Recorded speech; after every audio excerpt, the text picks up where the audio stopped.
ایک تو ابلیس بھی اسے مراد ہے، اور دوسرا وہ شیطان کے جو ابلیس جیسے کام کر کے اس کے معاون اور مددگار ہیں، چاہے وہ انسانوں میں سے ہوں چاہے وہ جنات میں سے ہوں۔ اور ہر آیت میں وہاں اس کا قرینہ بتا دیتا ہے، یا تو تصریح موجود ہوگی، یہ قرینہ بتا دے گا کہ یہاں پر شیاطین الانس مراد ہیں، انسانوں میں سے جو شیطان ہیں، یا جنوں میں سے جو شیطان ہیں وہ مراد ہیں۔ کون سے مراد ہیں وہاں پر خود بخود معلوم ہو جائے گا۔ تو یہاں پر جو شیاطین کہا گیا ہے، تو کیا وہ مسلمانوں کے پاس سے اٹھ کر ابلیس کے پاس جایا کرتے تھے؟ ایسا بالکل نہیں ہے۔ یہ بات بالکل قطعی ہے اور یقینی ہے کہ وہ جن سے ملتے تھے وہ دو قسم کے لوگ ہیں۔ اب شیاطین کی تفسیر میں مفسرین نے دو قسم کے لوگوں کا ذکر کیا ہے۔ ایک لوگ وہ ہیں کہ جو اعلانیہ طور پر کافر ہیں، جو رسول اللہ صلی اللہ علیہ وسلم کے اعلانیہ طور پر دشمن ہیں۔ اب جب ان کے پاس جاتے تھے نا، ایمان والوں کے پاس سے اٹھے، جا کر ان سے خفیہ ملاقات کی، ان سے کہتے ہیں دیکھا نا ہم ان کو کس طرح جو ہے وہ دھوکہ دے رہے ہیں، ہم ان کے ساتھ کس طرح مذاق اڑا رہے ہیں، ان بیچاروں کو پتہ ہی نہیں، وہ بے وقوف ہیں نعوذ باللہ، انہیں تو کوئی پتہ نہیں، ہم آپ کے ساتھ ہیں اور ان کو جو ہے وہ دھوکہ دے رہے ہیں۔ تو اب ان جو اعلانیہ جو کافر ہیں ان کو شیطان کہا گیا۔ اس وقت جو بڑے بڑے کفار کافر تھے ان کو شیطان کہا گیا۔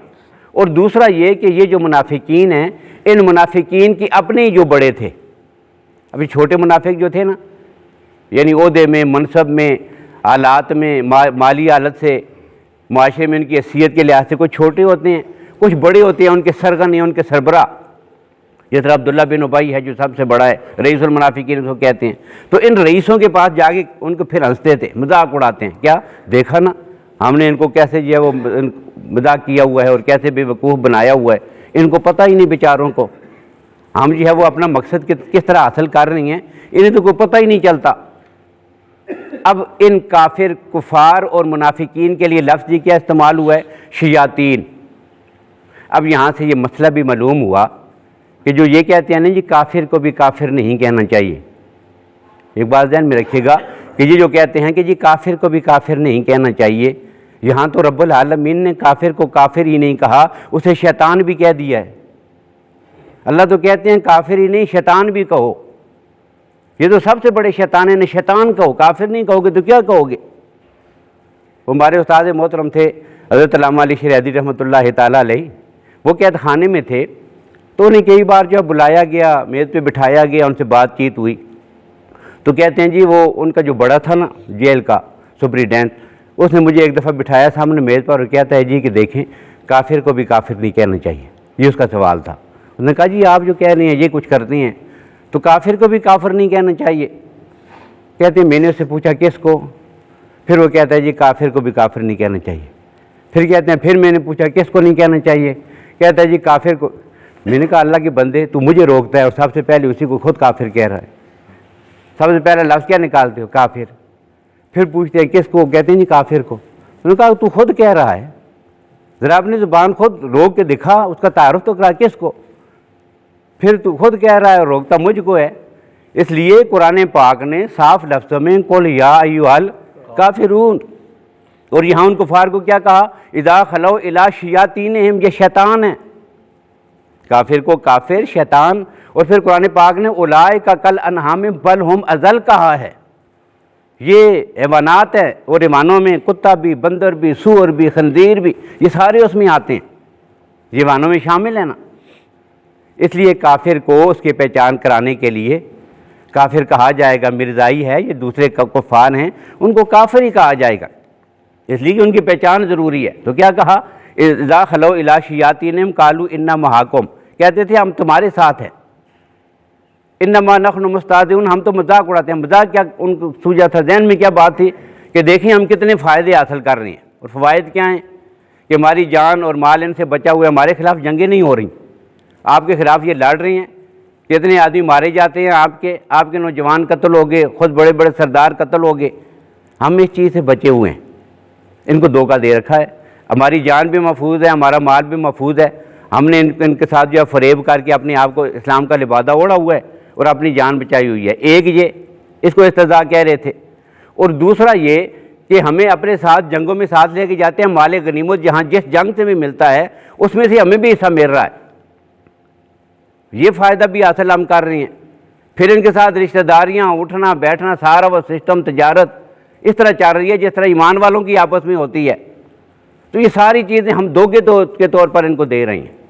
اب رب العالمین نے یہاں پر یہ بات ارشاد فرمائی کہ نہیں، ایسا نہیں ہے۔ یہ جو کہہ رہے ہیں نا کہ ہم ان کے ساتھ مذاق کر رہے ہیں یا ان کو دھوکہ دے رہے ہیں، ان کو فریب دے رہے ہیں، اب رب العالمین نے جواب میں کیا کہا؟ اللہ یستہزئ بہم۔ انہوں نے کیا کہا تھا؟ نحن مستہزئون، ہم ان کے ساتھ مذاق، ان کا مذاق اڑا رہے ہیں۔ اب جواب میں جو الفاظ ہیں نا ان کا معنی یہ ہے اللہ یستہزئ بہم، اللہ ان کا مذاق اڑا رہے ہیں۔ اب ظاہر بات ہے اللہ تو مذاق نہیں اڑاتے کسی کا، تو پھر اس کا معنی کیا ہوگا؟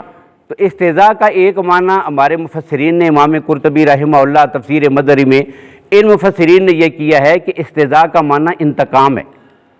کیا؟ ان کے مذاق اڑانے کا اللہ کی ذات ان سے بدلہ لے رہی ہے۔ ان بیچاروں کو پتہ نہیں، اصل میں ان کے ساتھ مذاق ہو رہا ہے۔ یہ خود ایسے نقصان میں پھنسیں گے کہ جہاں سے ان کو نکلنے کا پھر موقع میسر نہیں آئے گا۔ تو یہاں پر جواباً جو استہزاء اللہ کی طرف منسوب کیا گیا ہے، اس سے مراد انتقام ہے۔ رب ان کی اس خباثت کا ان سے ضرور انتقام لیں گے، ایک معنی یہ ہے۔ اور دوسرا معنی یہ ہے کہ قرآن پاک نے بدلے کے طور پر جو لفظ استعمال ہوتا ہے اس کے لیے بالکل وہی الفاظ استعمال ہو جاتے ہیں۔ یہ عربی محاورے میں عام ہے۔ مثلا ایک لفظ استعمال ہوا ہے، جب آپ اس کے بدلے کی بات کریں گے نا تو وہی لفظ استعمال کریں گے۔ کیسے؟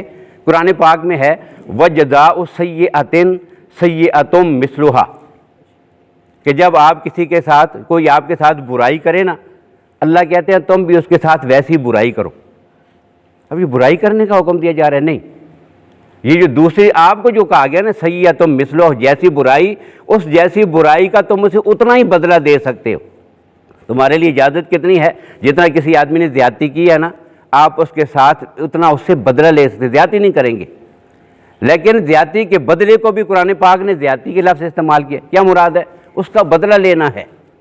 اور پھر قرآن پاک میں ایک جگہ اللہ کی ذات فرماتی ہے نسوا اللہ، ان کفار نے، کافروں نے نسوا اللہ، اللہ کی ذات کو بلا دیا ہے۔ نسیان بلانے کو کہتے ہیں، بلا دیا ہے۔ فانساہم، انہوں نے اپنے آپ کو انہوں نے اللہ کی ذات کو بلایا، فنسیہم، اللہ نے ان کو بلا دیا ہے۔ اب اللہ کی ذات بھولنے سے تو پاک ہے۔ مراد کیا ہے؟ ان کے بلانے کا ان سے بدلہ لیا جائے گا۔ اللہ نے اپنی نظر رحمت ان سے پھیر لی ہے، ورنہ اللہ کی نظروں سے یہ نہ اوجل ہوئے ہیں نہ یا رب العالمین بھولتے ہیں۔ لیکن کیا ہوا کہ پہلے نظر رحمت تھی وہ ہٹ گئی ہے، اب اللہ کے کار والی نظر ان کے اوپر گرتی ہے۔ تو یہ ہے رب العالمین کا بلانا۔ تو یہاں پر استہزاء کے جواب میں جو استہزاء کہا تو معنی کیا ہے؟ یہ کہہ رہی ہیں کہ ہم ایمان والوں کو دھوکہ دے رہے ہیں، نعوذ باللہ، اللہ کے نبی صلی اللہ علیہ وسلم اور صحابہ کرام آپ کی جماعت ایمان والوں کو دھوکہ دینا چاہتے ہیں۔ تو یاد رکھیں اللہ یستہزئ بہم، اللہ ان کے اس دھوکہ دینے کا بدلہ ان کو ضرور دیں گے، اور دیا جا رہا ہے۔ کیا؟ اب سزا کیا ہوتی ہے؟ ایک یہ ہوتا ہے کہ بندہ گناہ کے راستے پہ، کفر کے راستے پہ، شرک کے راستے پہ جب چل نکلتا ہے تو اس کے بعد آگے جا کر اس کو ٹھوکر لگتی ہے، ضمیر اس کو جو ہے وہ کبھی ملامت کرتا ہے، کوئی سمجھانے والا اس کو سمجھاتا ہے، اس کے مقدر میں ہدایت ہوتی ہے تو وہ سیدھے راستے پہ چل آتا ہے۔ اب کیا ہوتا ہے؟ اس کی آخرت بن جاتی ہے۔ گمراہی کے راستے سے ہٹا، ایمان کے راستے پہ آیا، اب اس کی زندگی بن گئی، آخرت بن جاتی ہے۔ لیکن اللہ کا اس سے بڑا عذاب اور ناراضگی اور غضب یہ ہوتا ہے کہ بندہ گمراہی کے راستے پہ چلتا رہے اور خوش ہو کہ میں ٹھیک کر رہا ہوں اور میں بڑا کامیاب جا رہا ہوں، میں ٹھیک راستے پر ہوں۔ اب یہ جو آخر وقت تک انسان کو کفر کی حالت میں مہلت ملتی رہتی ہے نا، یہ وہ خوش ہوتا ہے کہ مجھے تو کوئی پوچھنے والا ہی نہیں ہے۔ اب یہ مہلت اس کے لیے بڑی نقصان دہ ہے، اور رب العالمین کا شدید انتقام ہے اس کے کفر کی وجہ سے۔ اب اللہ کہتے ہیں یہ انتقام ان سے لیا جا رہا ہے۔ کیا؟ یمدہم فی طغیانہم، وہ اپنی سرکشی میں، اپنے کفر میں، اپنی طغیان میں، اس میں اسی طرح جو ہے وہ آگے بڑھتے۔ یمدو، یہ مد سے ہے، اور مد جو ہے کسی چیز کو کھینچنے کو کہتے ہیں نا، یہاں پہ مد کرو، الفاظ پڑھتے ہوئے کہتے ہیں نا کھینچ کر پڑھنا، مد کرنا۔ تو یمدو کا معنی ہے اللہ ان کو ڈیل دیتے جا رہے ہیں۔